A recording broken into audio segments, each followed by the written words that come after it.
To create a Metamask extension, you will need to have a basic understanding of JavaScript, HTML, and CSS. Start by installing Node.js and a code editor on your computer.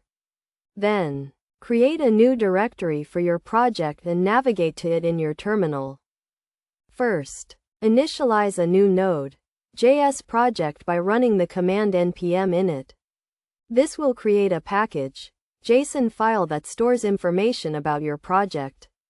Next, install the necessary dependencies, including Web3 and Ethereum ACE-TX, by running the command npm install Web3 Ethereum ACE-TX.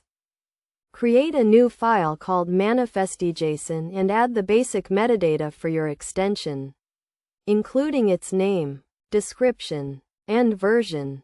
You will also need to specify the permissions that your extension requires, such as access to the Ethereum blockchain. Create a new file called popup.html and add the HTML code for your extension's pop-up window.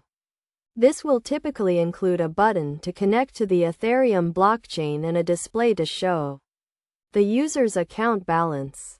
Create a new file called popup.js and add the JavaScript code to handle the logic for your extension. This will typically include code to connect to the Ethereum blockchain, get the user's account balance, and send transactions. Create a new file called background.js and add the JavaScript code to handle the background logic for your extension. This will typically include code to handle incoming requests and send responses. Once you have created all the necessary files, you can load your extension into your browser by going to the Extensions page, enabling Developer Mode, and clicking Load Unpacked. Then, select the folder that contains your extension's files.